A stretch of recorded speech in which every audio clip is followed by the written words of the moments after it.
Agricultural Development Authority has sought to provide clarity on the $1.6 billion paid out to contractors in the Farm Rehabilitation Program after they appeared before Parliament's Public Accounts Committee. The Auditor General's report into the performance of the RADA has revealed several breaches in the procurement guidelines, as well as the questionable selection of farm roads and contractors. Jamaica Maitland reports. The Auditor General's performance report on RADA's management of the rehabilitation of farm roads revealed that it has breached the procurement guidelines. The AG highlighted that the selection process for contractors was not transparent nor competitive. According to the report, there was an overwhelming number of contracts awarded using limited tender. The guidelines say for contracts valued at more than $20 million, a local tender must be carried out.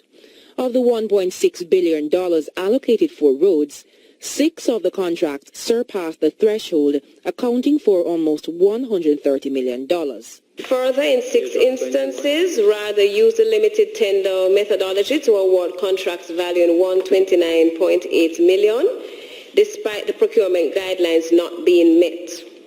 As each contract was above the applicable threshold of $20 million, the procurement guidelines were not complied with in this case. The People's National Party late last year raised questions of possible corrupt dealings within the RADA about the program. The allegations were denied by the authority. The AG said that there was no justification for selection of roads or contractors under the review period. But CEO of RADA, Peter Thompson, told the PAC that when the bids are reviewed, they are slightly more than the budget. Additionally, the budget may change during implementation. However, the AG said that too was not relayed. What we do is that we take the lowest of the responses to the contract.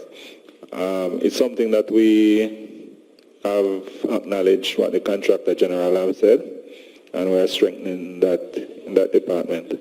Meanwhile, PAC member Everett Warmington explained that it is not uncommon for a bid to be accepted 15% above or below the proposed budget. However, it is for the organization to justify why they selected the contractor. But there are cases where it is below 15, and based on the capacity of that contractor, the entity might take a chance. If it's above, that's a dicey little one right there. Jamaica Maitland for CVM Live. Jamaica's municipalities are struggling to locate suitable lands for the dead due to inadequate burial spaces. The Ministry of Local Government and Community Development is now embarking on identifying available lands for these municipalities to establish more cemeteries. Khadija Thomas tells us more in this report. Finding burial spaces across the country has become a major concern for many Jamaicans, as many of the main cemeteries are full. Almost 70% of those controlled by the municipal corporation are either at this stage or unable to facilitate burials. The challenge is now facing many municipalities is that they are running out of burial space. However, establishing a cemetery is not an easy task. The Ministry of Local Government and Community Development has to consider environmental factors such as groundwater contamination, vegetation, and ecology. All we are saying is that in anything that we are doing as it relates to establishing new cemeteries, the search has to commence with the involvement of the external entities who are going to have to give the requisite approval. This is one time the municipal corporation have to depend on somebody to approve something for them to use. Now, for cemeteries that lack space for burials, Mackenzie explains that the Ministry of Local Government and Community Development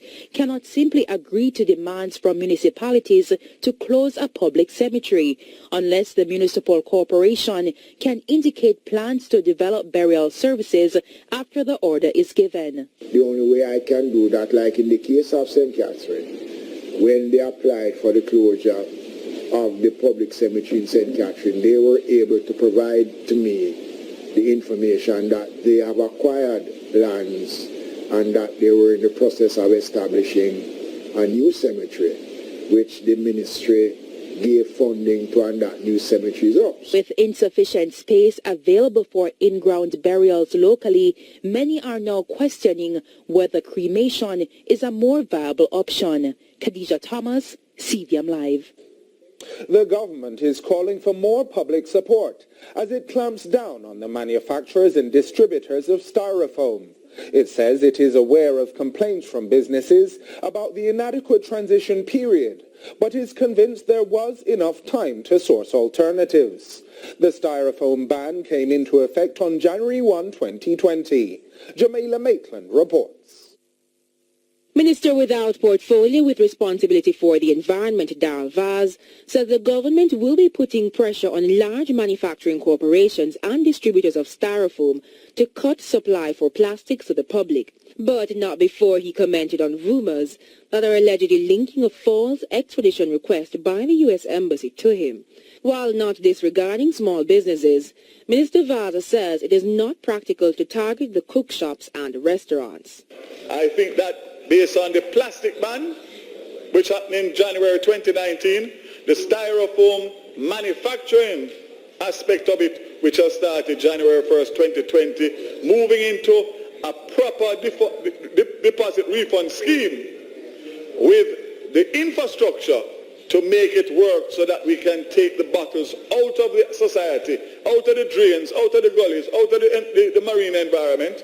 It means that not only will we be the immediate beneficiary, but generations to come will have a much more environmentally friendly country to live, grow, and raise their children. There was a drive by styrofoam manufacturers to have the ban delayed until 2023.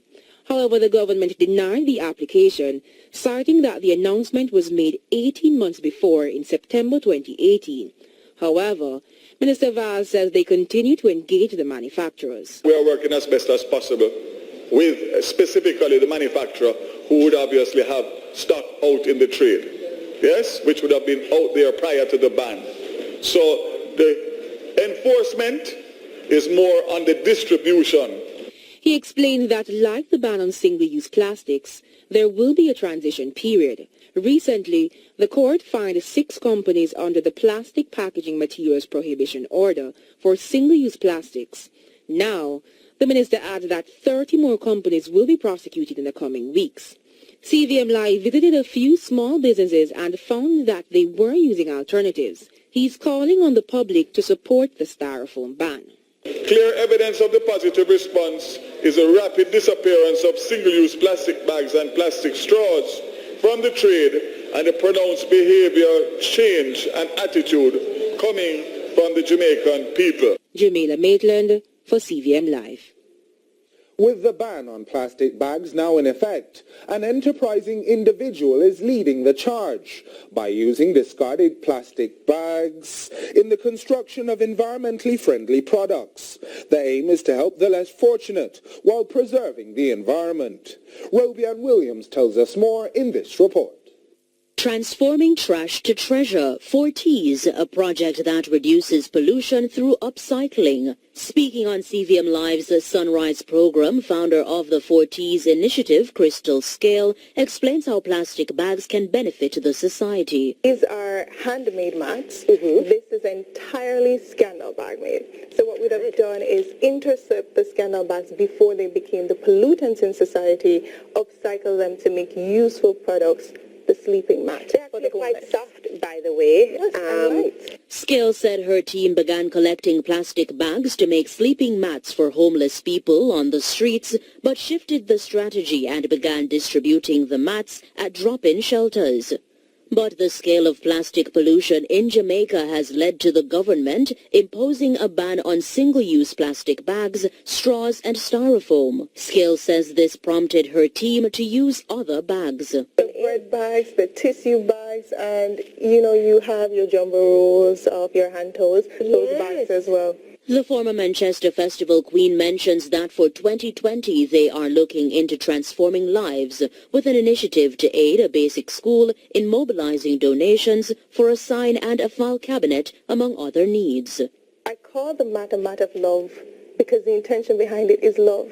It's love and consideration for those in our society who are in need and unfortunately face hard times.